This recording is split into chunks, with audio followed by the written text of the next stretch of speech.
जिसके समर्पण और निष्ठा में इतना दम है कि जब उसने राजनीति का दामन खाने की सोची तो विकल्प बहुत थे। आम आदमी भी थी, कांग्रेसी भी थे, लाल झंडे वाले भी थे, लेकिन पार्टी के दुरंगे झंडे पर कमल के फूल को गले लगाने की हिम्मत वही कर सकता है जो दुनिया की धरती पर तिरंगे का आन बान शान ऊंचा रख सकता है। मुझे लगता है मेरे से पहले बहुत सारे वक्ताओं ने यह अपनी अपनी बात कही है। मैं प्रदेश के अध्यक्ष आदरणीय सीपी जोशी जी का अभिनंदन करूंगा इस वर्ण भूमि पर। मैं आदरणीय अरविंद मेघवाल जी का अभिनंदन करूंगा और मैं विशेष अभिनंदन करूंगा प्रवेश साहिब सिंह वर्मा जी को, जिन्होंने किसान के घर में पैदा होकर दिल्ली की कुर्सी पर राज किया और किसानों के लिए संबल बनने का काम किया। इतने धीरे तालियों से काम नहीं चलेगा, क्योंकि मंच पर इतने सारे लोग बैठे हैं। एक का भी नाम भूल जाऊंगा तो मेरा बैरी हो जाएगा, और सबका नाम लूंगा तो आप बैरी हो जाओगे। दोनों में कोई बैरी नहीं है, इसलिए सबके लिए जोरदार ताली बजा दो। इतनी जोरदार बजाओ कि 19 तारीख को ईवीएम की चरण चरण फोड़ लग जाए, जो हो जाए।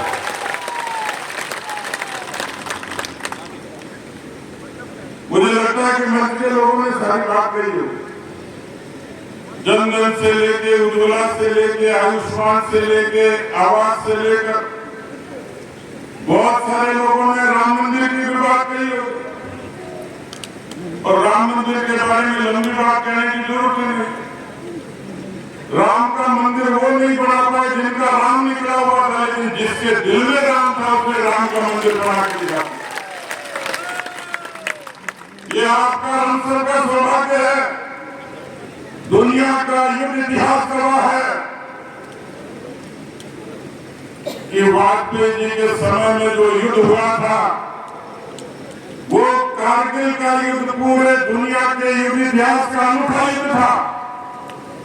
और उस अनूठे युद्ध में इस भारत मां की आन शान की रक्षा करने के लिए सबसे पहले कोई जवान लड़े, सबसे पहले कोई जवान शहीद हुए तो इस चूरू जिले की धरती के जवान थे। इस धरती पर पैदा होना सौभाग्य है। मैं बीकानेर से आ रहा था, मेरी बगल में दक्षिण भारत के सज्जन बैठे थे। उन्होंने कहा कि चारों तरफ रेत ही रेत दिखती है, कहीं खेती नहीं दिखती। मैंने कहा यहाँ अनाज की खेती कम होती है, शहादत की खेती ज्यादा होती है, और इसलिए भारत मां की आन शान की रक्षा होती। मुझे ये सौभाग्य मिला, तकलीफ भी थी, लेकिन कारगिल के उन शहीदों की अंत्येष्टि में शामिल होने का सौभाग्य मिला। मैंने देखा एक ताज्जुब हुआ मुझे, एक भी जवान के पीठ पर गोली नहीं थी। आपकी कोर्ट के, आपकी धरती के जवान के सीने पर गोलियां थी, जिन्होंने इस भारत की मां की रक्षा करी। ऐसी चूरू की धरती, जब युद्ध का मैदान हो, जब दुविधा हो, दुश्मन शैतान हो, षड्यंत्र हो, जाति पंथ और मजहब की बात करना हो, तो मित्रों मैंने तो आज तक नहीं देखा कि टिकट करने से कोई शहीद होता हो।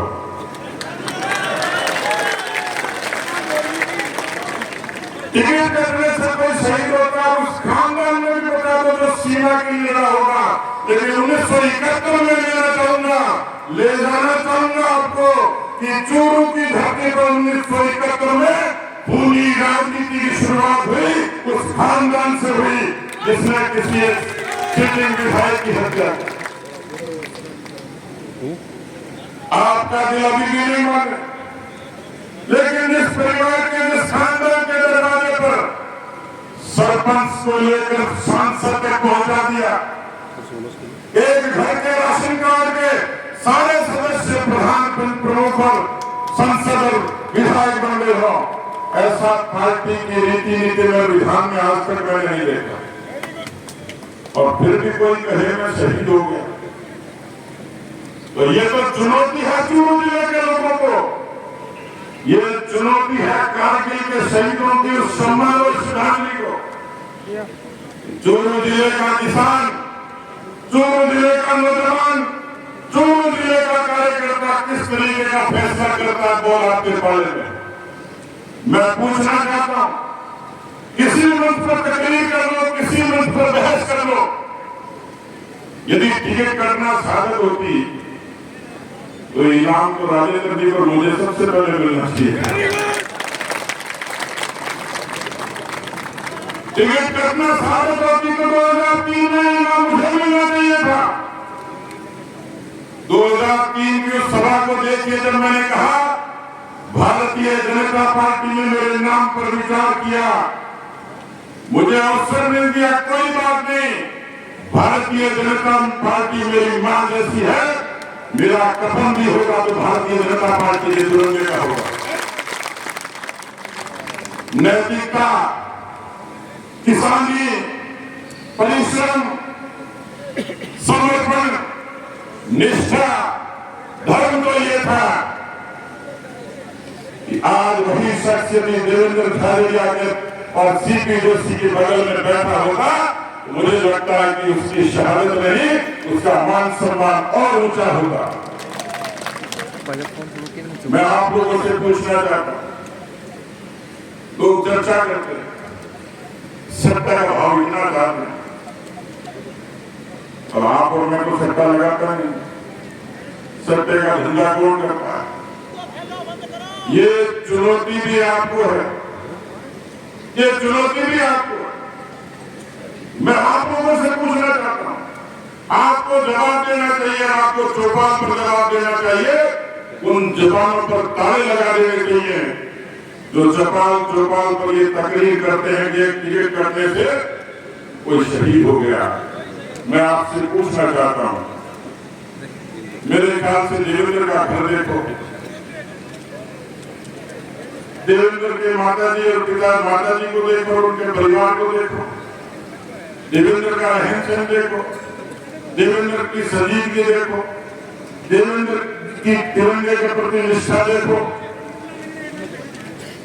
तो मैं आपसे पूछना चाहता हूं, भारतीय जनता पार्टी ने एक किसान के बेटे को, कोई भाई को सर्टिफिकेट बनाने वाले किसान को वोट और ये जाग है, देवेंद्र ने जाग बात करती होगी, वो नहीं करेगा।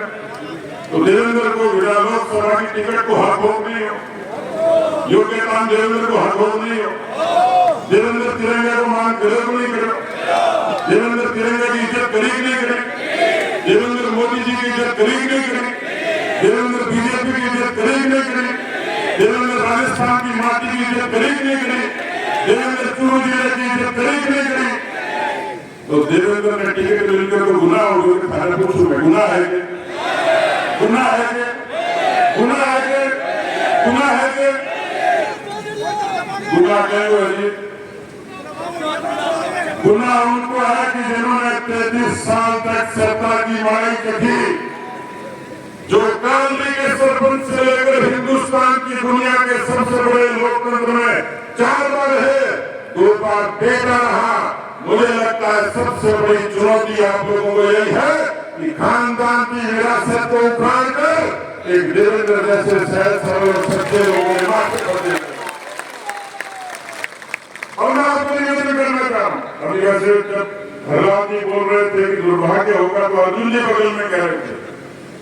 और मित्रों, जिस सेना में अर्जुन है, तो महाभारत में तो देखो अर्जुन ही जीतता है। अर्जुन जी कह रहे थे कोई दुर्भाग्य नहीं होगा, लेकिन चुनाव है, फिरकेबाजी बहुत है, षड्यंत्र भी बहुत है। अरे भले आदमी पार्टी छोड़ने से ये पहले ये तो पूछ लेता कि तुमने पहले क्या क्या भाषण दिए थे। मैं वो वीडियो देख रहा हूं, ऐसा लगता है इससे ज्यादा कोई संत आदमी नहीं, इससे ज्यादा कोई देशभक्त नहीं, इससे ज्यादा कोई मोदी भक्त नहीं। अरे भाई गया तो किसके साथ गया? मैं कोई नाम बोल लिया भाई, मैं कोई नाम बोल लिया। और बाजार में कोई स्टोर पर कोई चीज मिला तो लिखा हुआ है बाय वन गेट वन, एक के साथ एक फ्री।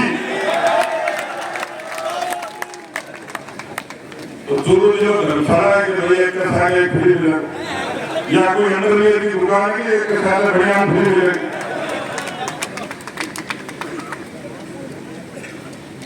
मेरे से पूछ लेते, मैं तो अध्यक्ष रहने के नाते राजेंद्र जी और राम सिंह जी दोनों को पूछ के ही काम करता था। मैंने कहा मैं मेरी पीड़ा तो भूल गया, मुझे पार्टी की इज्जत की फिक्र है। सरदार साहब के उपचुनाव में लड़ने वाले बीजेपी के लोग नहीं थे क्या? सुजानगढ़ में बीजेपी का कमल का दिन नहीं था क्या?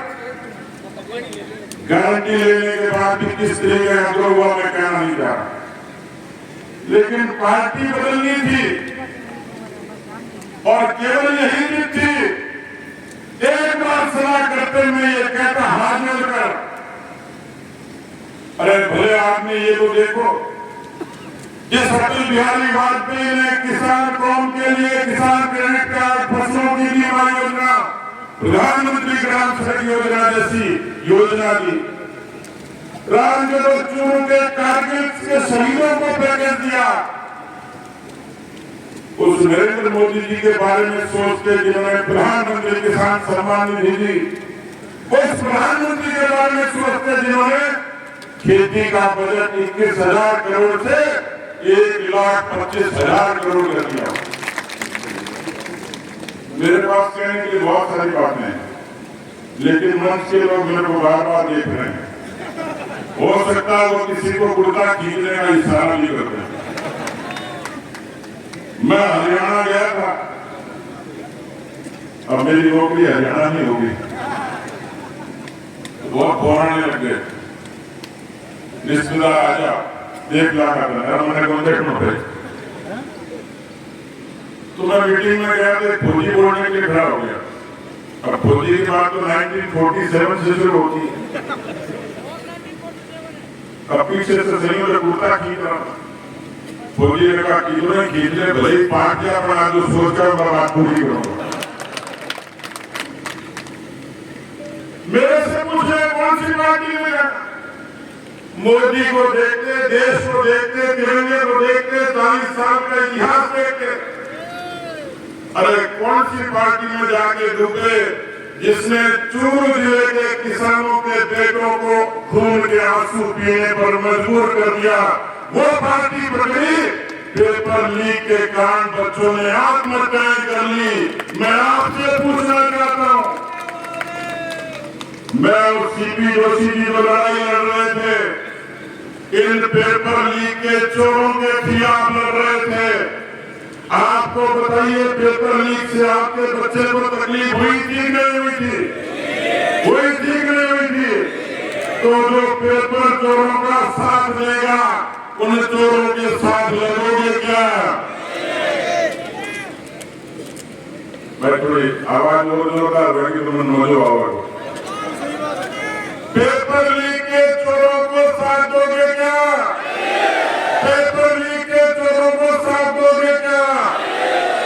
वो सरकार थी 5 साल, 95 लाख मुकदमे राजस्थान की धरती पर हुए, ऐसे अपराधियों का साथ दोगे क्या? जिस सरकार में बड़े बड़े लोग ईडी के दायरे में है, जेल जाने से जुगत भिड़ा रहे हैं, ऐसे भ्रष्टाचारियों की पार्टी के उम्मीदवार के साथ जाओगे क्या? मैं यही निवेदन करने के लिए आया था मित्रों।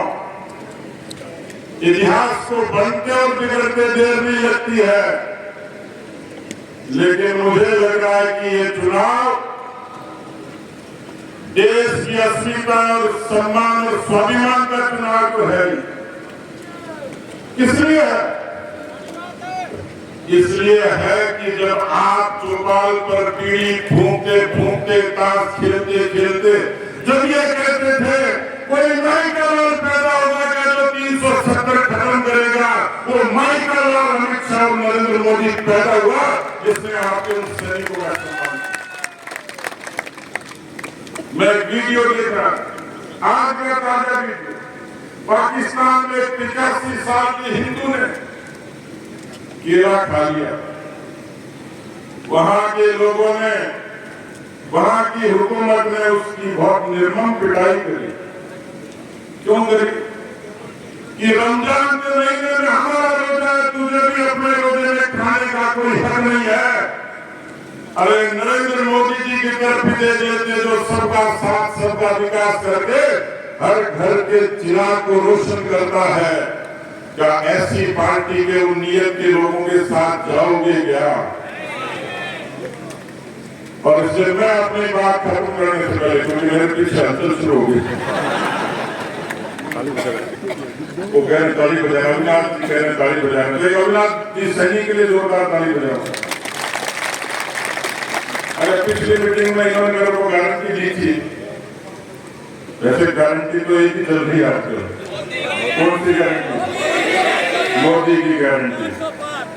तो भैया ये टिकट तो देवेंद्र की मोदी जी की है, राजेंद्र जी का गंभीर नाम ला गई। किसकी गारंटी है? किसकी गारंटी है? किसकी गारंटी है? राम मंदिर की गारंटी मोदी की, 370 की गारंटी मोदी की, जनधन की गारंटी मोदी की, उज्ज्वला की गारंटी मोदी की, आवास की गारंटी मोदी की, भ्रष्टाचारियों को जेल डालने की गारंटी मोदी की। तो अविनाश गहलोत जी ने कहा कि चूरू की जिले की जनता जिस दिन 4 जून को देवेंद्र को लाखों वोटों से जिताएगी, उस दिन चूरू के लोगों के दरवाजे अविनाश गहलोत कैबिनेट मंत्री के दरवाजे हमेशा के लिए खुले मिलेंगे। अभी भी बंद नहीं है वैसे, लेकिन चुनाव तक तंग मत करियो, मैं चूरू वाला जानू भाई जी, पेंशन बंद होगी और ट्रांसफर ले लो, झगड़ा करता का चिंता मत करो। बिहार इतना सारा मंच पर लट पड़ेगा, कितना आदमी बैठा है बताओ, दिल्ली का ही ना बैठे। तो मैं आप लोगों से निवेदन करने के लिए ये चुनाव देश की अस्मिता का, स्वाभिमान का, सम्मान का चुनाव, ये चुनाव 140 करोड़ देशवासियों का चुनाव है। ये उस व्यक्ति का चुनाव है जिसने दुनिया की सबसे बड़ी महामारी में 140 करोड़ लोगों का जीवन सुरक्षित करने का काम किया, उस नरेंद्र मोदी का चुनाव। लेकिन उनका चुनाव होते होते मैं ये समझ रहा हूं, ये चुनाव में जो चर्चा देखता हूं, चर्चा सुनता हूं, होता कुछ नहीं, रिजल्ट तो वही होगा। देवेंद्र लाखों वोटों से जीतेगा, कोई आशंका नहीं। लेकिन जब चर्चा चलती है, अफवाह होती है, तो कोई बुढ़ा आदमी उनके चक्कर में आ जाता है। चक्कर में आने की जरूरत नहीं, कोई नहीं है टक्कर में, और पेपर चोर फंस गए चक्कर में। मैं आप लोगों को निवेदन करना चाह रहा हूं, ये चुनाव, अपनी बात खत्म कर रहा हूं, हरियाणा वाला किस्सा होने वाला है। भैया क्या कर रहे हो?